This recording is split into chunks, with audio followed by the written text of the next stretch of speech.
Hey, how's it going, guys? It's Scarecrow popping back into your subscription feed for the first time in a little while. I know that I keep doing this, and I do apologize. I don't really have any excuse. I'm just working hard, and when you're a video editor, I find that working on your own content after working on a day of someone else's content can just be a little bit of a struggle. I love editing so much, but it's like having a huge chocolate cake all day, and then for dinner, someone just says, we got this premium quality chocolate cake here. You wanna buy it? So I find myself picking and choosing days when I feel like even recording or streaming.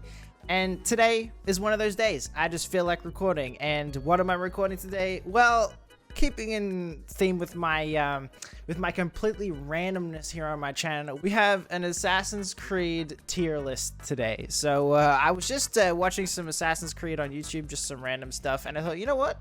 I could rank these because I've played all of them so far, and it might make an interesting video. I know a few of you guys that watch me play Assassin's Creed 2, so this is just going to be my opinion on what I would rate the games from S to F, I guess S being my favorites. It's not going to be the best one that everyone likes, the most enjoyed one out of all the series. It's just going to be my favorites based from S to F. I don't know why it's not A to F. Of course, your opinions are going to differ to mine, and I would love to hear what you would rank them all and why in the comment section below. I'm just going to be going through and explaining my process and why I would put what where.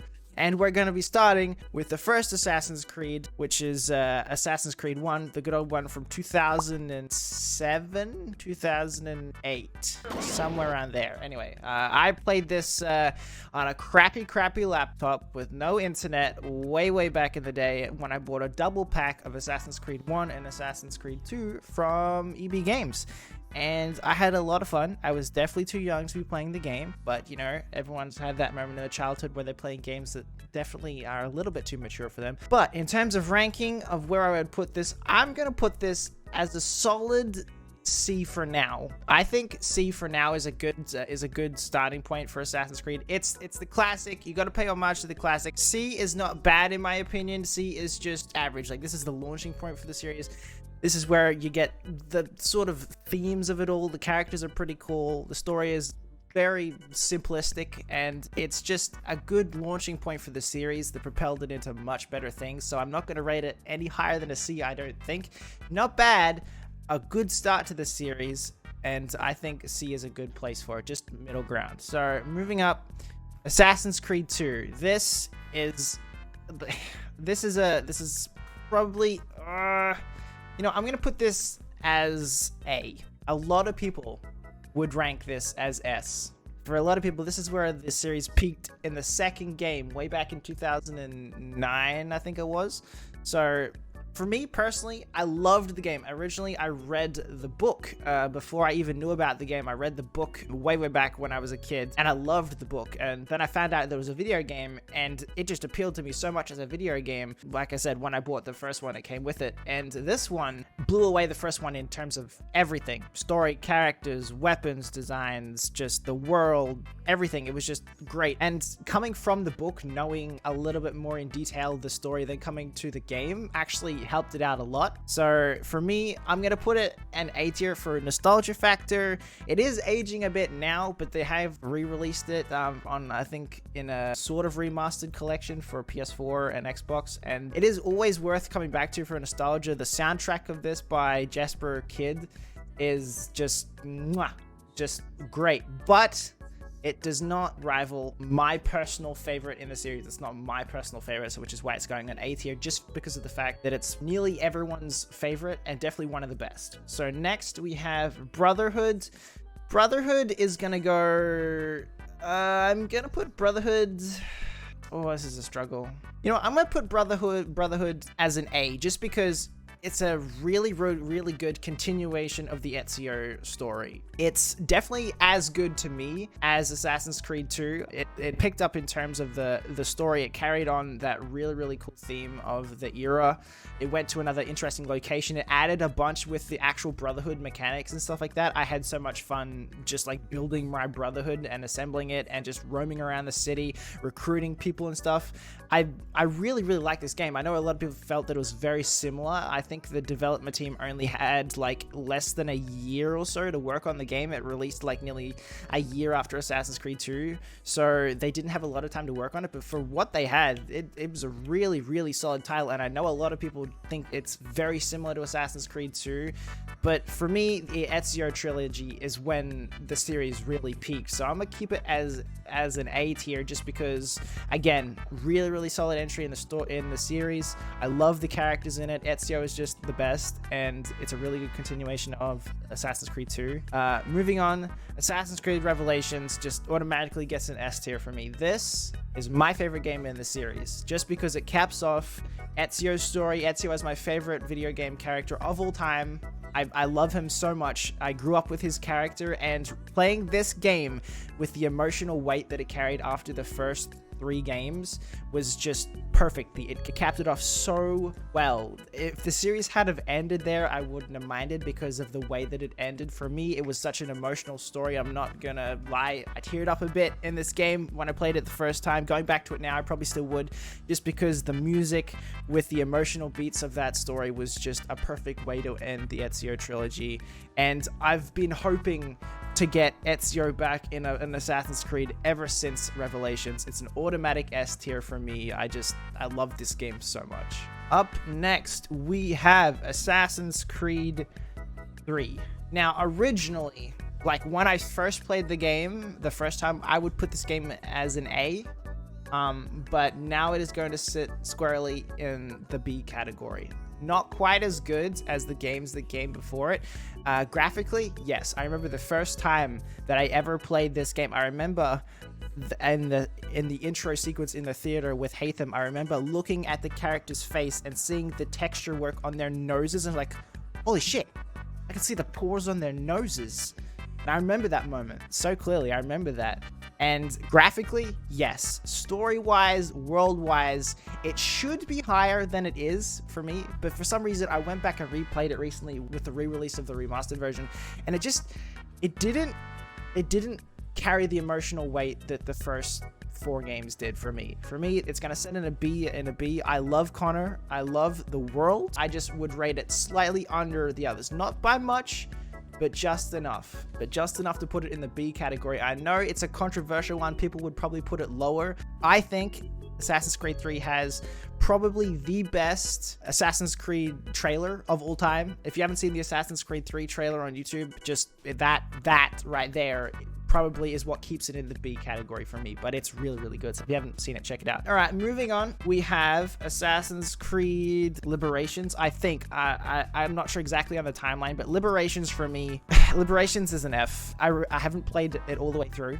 I know I said that I've played all these, which technically I have. I've played Liberations for about 4 or 5 hours with the remastered re-release of Assassin's Creed 3, and I was just falling asleep in this game. I don't know what it is about this game. Like, Adeline isn't a horrible character in herself, just something about this game just doesn't motivate me to play it. It's the one Assassin's Creed I think I will never finish. Even if I do play it and finish it just for the story, I don't think I'll complete like it 100% like I have the rest of the series. Just something about it just doesn't interest me as much as the other titles. If you enjoy it, power to you, but for me it's an F just on my personal interest with it. Moving up, we have Rogue, which I think... Moving up next, we have Black Flag and Rogue. I'm gonna go with Black Flag next, just because I can't remember which one technically came first. I'm gonna put Black Flag and a B, just because of how innovative it was for the series. It was a really good story about an interesting set of characters. Again, the emotional beats of the story were fantastic, especially the song by what's her name? Was it Bonnie that sung the song of all the pirates at the end of the game? That emotional, like, I remember that scene so well. And the story up to that moment had been like emotional, and you got to the point when you realize, oh shit, a lot of these characters are dead. Blackbeard, oh, such an unforgettable character in this game with just an amazing death scene. So just for the amount of ways that this shook up the series, changed it, made it anew, and like reinvigorate it for some people, I'm gonna keep it as a B. A lot of people would probably put this at A just because they love pirates. For me personally, pirates isn't my favorite genre, but it's still, despite that, rose above everything I could have expected from the game. So I've played it through twice now, just loved it every time, and for me it's a solid B. Next we have Rogue. Rogue is an interesting one. I've played it through, completed it 100%.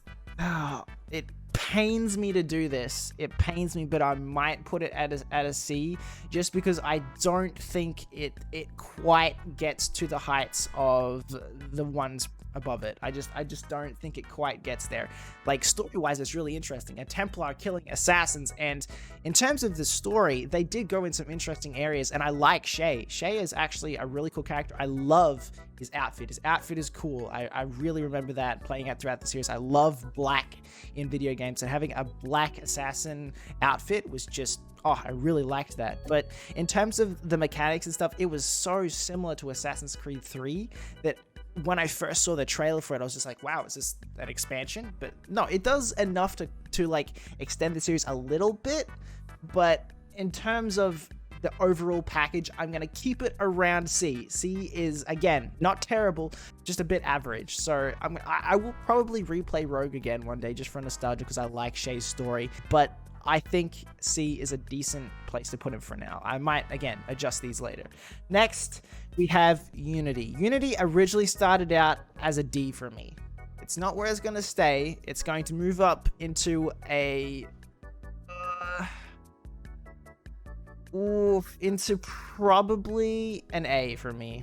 It's really hard. I'm struggling between an A and B. Bear, what do you want, buddy? This? This? You want this? Will you leave me alone if I throw this? Unity originally started out a D for me. The first time I played it, it did not run well. It just, the combat for me, I did not get. It wasn't a pleasant experience the first time I played it.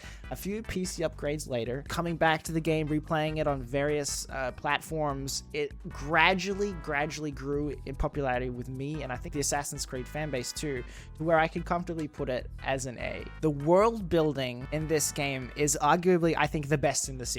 I think the city of Paris, with the way that the art team have designed it, it's just fantastic. Like, walking around the city was something I did for pleasure. Just interacting with the world, the parkour system. Oh my goodness. I hope that we get a parkour system like this again one day, with the animations and stuff and how fluid it was.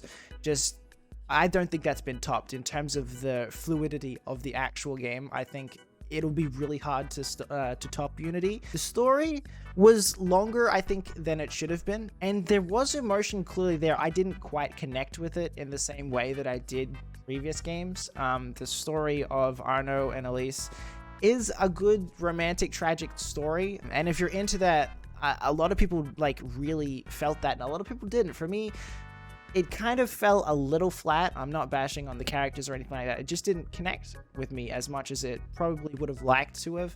And for this reason, I'm going to keep it as an A, just because I like the world and the systems more than I like the story and the characters in this game, and I hope that we get something like Unity again in the future. Alright, Assassin's Creed Syndicate, the one that everyone's forgotten about. I feel like this one is the one that nobody ever really talks about anymore, and is more like the black sheep of the family. It came after Unity, where everyone was just bashing on Assassin's Creed. Unity had such a disastrous release that I feel like nobody wanted Syndicate. Nobody cared when Syndicate came out. And I played it, and I really liked it.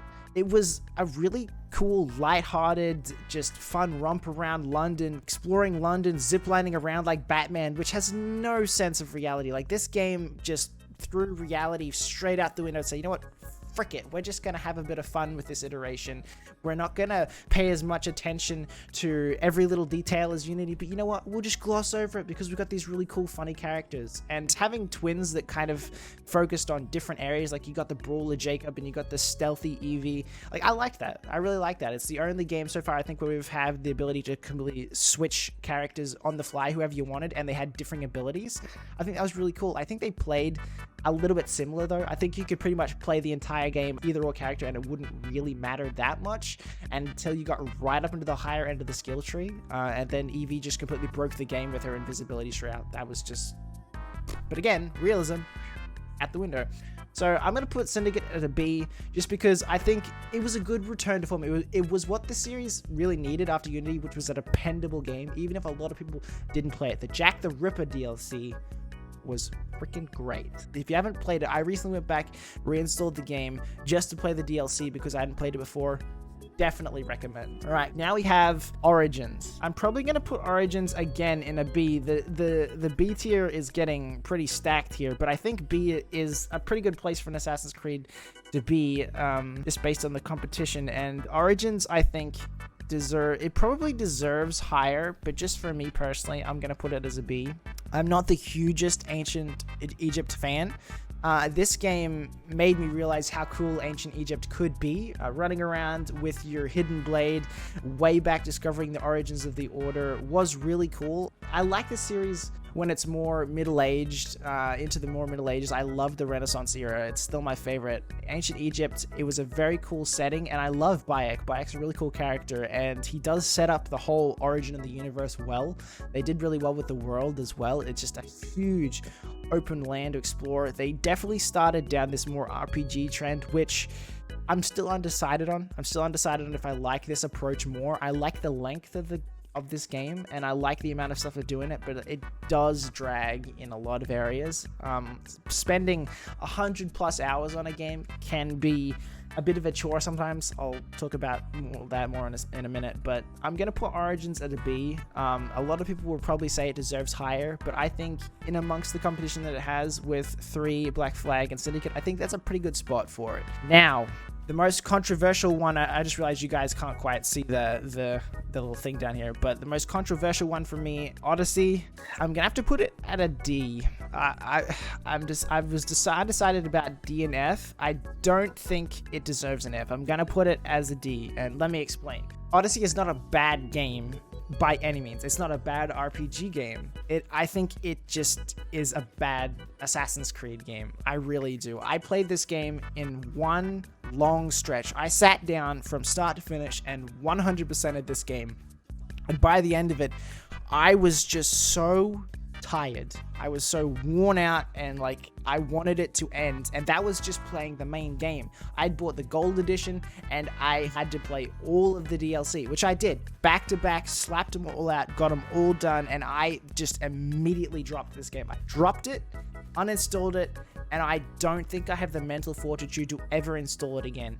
It was such a long experience, and it started great. It started really strong, not as an Assassin's Creed game. Again, this game, like if this is the Assassin's Creed franchise right here, then Odyssey is just, it's over the other side of the street just waving, saying, "Hi, am I included?" No, you're not, in my opinion. It's a pretty damn good RPG that happens to have some stabs in it that you kind of equate to being the Assassin's Creed franchise. I think this should have been a standalone title. Really, I do. And I think that Valhalla, it has shown promise. There are elements of it that are definitely Assassin's Creed, a lot more than Ancient Greece, but I think I'm probably going to have the same opinion when I end up playing it, that it would probably just work better if it was a game purely about Vikings and taking over the land, in the same way that Odyssey would benefit better if it was just about a mercenary just on a revenge quest throughout Ancient Greece. I think that would work so much better than this whole Assassin's Creed title they've tried to shoehorn onto it. That being said, still a really good game. I wouldn't recommend marathoning it from start to finish. I would definitely recommend playing it in amongst other games, just so you don't burn out as hard as I have on this game. It took me so long to finish, man. I was so defeated by the end of it. Like, Cassandra is a good character, I think, but holy damn, playing a game for over, I think it was like over 120 hours or something like that, it defeated me, man. I've never been defeated by an Assassin's Creed like the way that this one has. So Odyssey gets a D for me, and I think that's where I'm gonna leave it. So yeah, overall, I really like the Assassin's Creed franchise. It has a lot of highs, a lot of lows, and a lot of interesting twists and turns. Like, I can't predict this series. I never know where they're going to take it. I think Ubisoft just has it in their head that they can just do whatever the hell they want with this series, and it's going to be fine because people will buy it because it's got the Assassin's Creed tag, which is technically true. I just wish they would return to tight storytelling, man. Like, the Ezio trilogy for me They will never be able to top it, but I wish it would return to like a core character with a really solid gameplay loop around that story. I hope that one day we get that, man. I hope we get another signature character or a return to character. I wouldn't mind like some more Ezio training an assassin. Like if you get an assassin that's trained by Ezio and he has a story throughout ancient Japan, or she, I know there is ancient Japan with the only Assassin's Creed I haven't added on this list because it's not here. I can't remember the name of it, the side-scrolling one. I've played that. It's pretty good. I'd probably put that around a C if you guys are interested or know what I'm talking about. But that's my opinion of the whole Assassin's Creed franchise. Let me know what you would rank where down below if you agree or disagree with me. I realize this is kind of a long video of me just talking, but again, I'm passionate about this series. I love it. I've played all of the games up through the years. I played them all in chronological order, and for the most part, I liked all of them, and it wouldn't be. I'll defend them all. Like if anyone says they're all crap or this one here sucks, like I'll defend it. I'll say that they're all games that are worth experiencing. Obviously, you guys are gonna have different opinions. So like I said, let me know what you think. Other than that, guys, thank you guys so much for watching. I will be posting more on the channel. With Cold War coming out at the end of the year and the beta being out now, I'm going to give my beta impressions sometime soon. I'm still formulating my ideas and opinions on the game based on the beta, and I have pre-ordered it. There will be content on the channel around Cold War for you guys that have subscribed recently in the past couple of months due to my random wacky content. I used to upload Call of Duty daily. I used to be a daily COD YouTuber, and my skills have degraded so much to the point that I suck at the game now. But you know what? I think I can still make some entertaining content on a Call of Duty game. So I'm looking forward to seeing what I create out of it. So look around for that. But anyway, thank you guys so much for watching. I will see all of you beautiful people in the next video.